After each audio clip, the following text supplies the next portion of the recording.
Hello and welcome to PlayStation Grenade. Christmas time. What's Christmas time like for you? Terrible music, overeating, and avoiding your family by any means necessary? Yeah, me too. This time of year also brings in Christmas events in video games, most of which are happy, jovial, jolly affairs, but some of them are downright weird, and others are so irrational they make for an alternative to Christmas. So if you love Christmas, or if you're thinking, "Fuck Santa," then here are 5 crazy Christmas stories only found in video games. Let's start with Borderlands 2 and the retelling of a Christmas classic. In the 3rd Headhunter DLC pack, arms dealer Marcus sends our Vault Hunter to the holiday town of Gingerton, complete with gingerbread houses and murderous snowmen. In this alternative universe, Christmas has been replaced by Mercenary Day in honour of Marcus saving the town, although Marcus remembers things a little differently. Stupid townsfolk around here think I'm their savior just cause I was gonna hire you to kill them, but I changed my mind at the last minute. After walking through a mysterious wardrobe as if we were venturing into Narnia, our heroes fight through bandits and the aforementioned snowmen, on the way opening many a Christmas present. This wouldn't be a Christmas story without Tiny Tim, but due to copyright issues, Borderlands opts for Small Tim, or to give him his full name, Smaller Than Average Timothy. He must have had a tough childhood. Oh, and what did Tim get for Christmas? My Mercenary Day gift last year was rickets. Lucky guy. Yay! Tim tells us about a boss snowman who needs a little warming up, so off we trot to unleash Mr. Frosty. Of course, he's the biggest snowman in history and is more than prepared to wreck us with Christmas-themed attacks. One of the greatest things about this boss fight is his name. Tinder Snowflake may sound like an online dating organisation, but fighting him consecutively will add words to his title. In my last fight with Tinder, his name read His Abominableness, Sir Tinder Snowflake Esquire. Brilliant. Once the adventure is over, we have saved Gingerton and are rewarded with Christmas gifts galore and a train stuffed with loot. And that was the story of how Marcus saved Mercenary Day. With a tiny bit of help from us, of course. Next in our Christmas video game storytelling is Hitman. I know what you're thinking. How the hell can a game about undetected murder be related to Christmas? Well, it's through the free Holiday Hoarders DLC. The decor here in France has been updated and is now brimming with Christmas cheer. Our mission is to eliminate 2 professional thieves currently ransacking the mansion. They are from a famous Christmas film you've probably seen before, and if you haven't, I highly recommend it. Here's your first clue. The 2 thieves are named Harry and Marv, and look quite distinctive.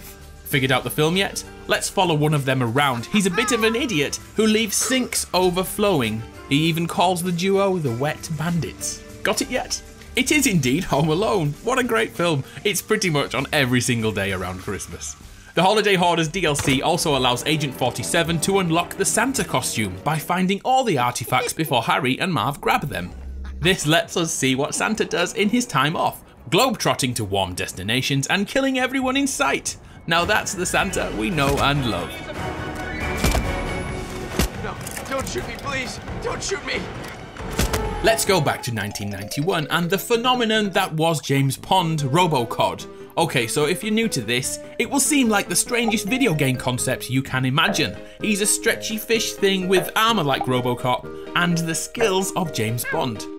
The 90s were a very strange time for video games, but just check out this little stretchy bastard.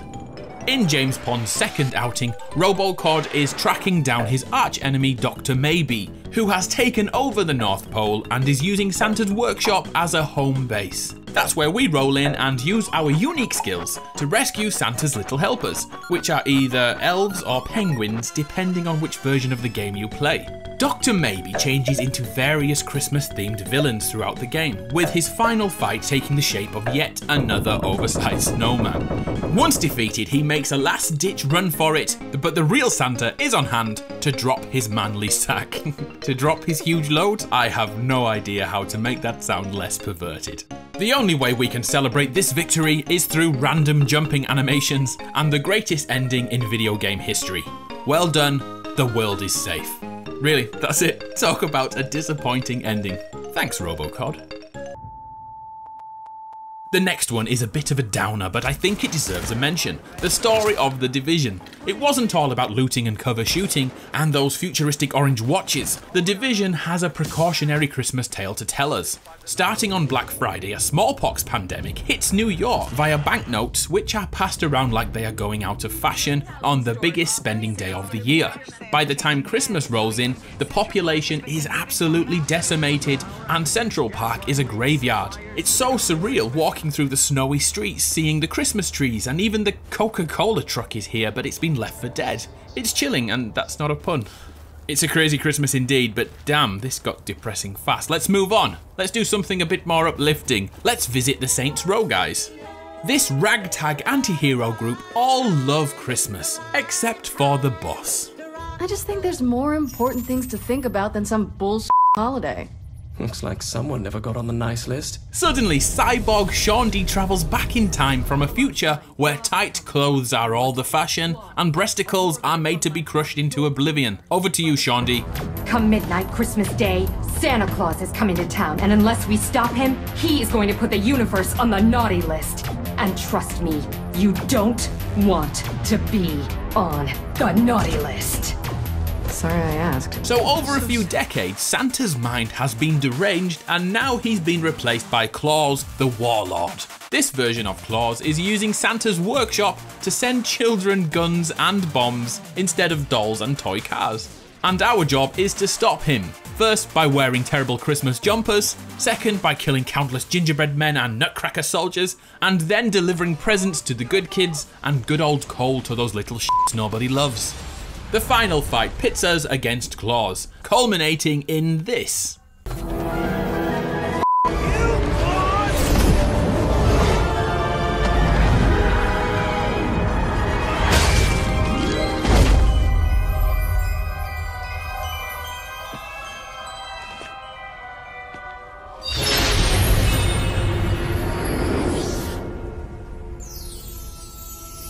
I just want to be clear. You can't murder your way onto the nice list. Santa, You never believed in me. But despite that, you spread cheer to the people of Steelport. You saved the holiday, and for that, I thank you. All this needs now is a Christmas montage. Oh, I've spoke too soon. So there we have it, 5 crazy Christmases we've lived through thanks to video games. Did I miss any from the list? Please let me know in the comments. And what games do you tend to play around Christmas time? I'm Adam from PlayStation Grenade, and to all that celebrate it, have a great Christmas. It's been a pleasure. I'll see you next time.